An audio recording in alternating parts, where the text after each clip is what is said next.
On June the 9th, 1996, they finally get the break they've been looking for. Captain Brian Bishop is on final approach to Richmond, Virginia, when, without warning, his east-wind jet rolls sharply to the right.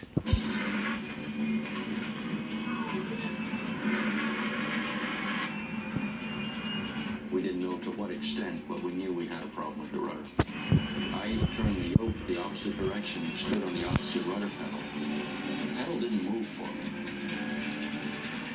For over 30 seconds, the 737 flies in a precarious right bank as Bishop fights to keep it from rolling over. Then suddenly, the unknown forces holding the jet let go, snapping the wings back to horizontal. In a matter of seconds, it released itself and went back to normal. But we had started the checklist.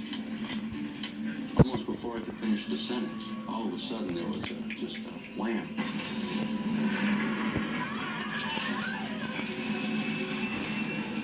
For a second time, the 737 is pushed onto its side.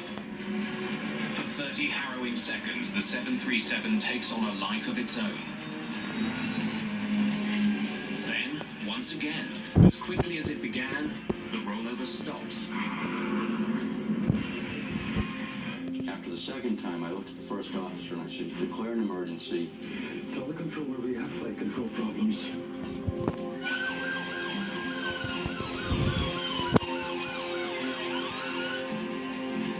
As they slow down to land, the risks increase.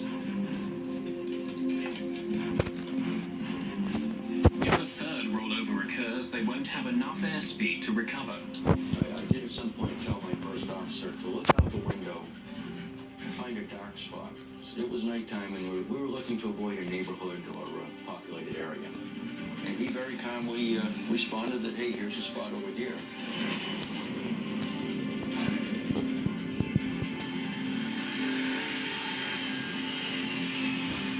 But there is no third rollover. Bishop brings flight 517 in high and fast and lands safely. Taxiing in is when I realized my legs were shaking. We got the aircraft to the gate, and I did pick up the PA to make an announcement to try to explain what had just happened to these people. Now, picking up the microphone, I realized there was nothing I could say to make this any better. And probably for the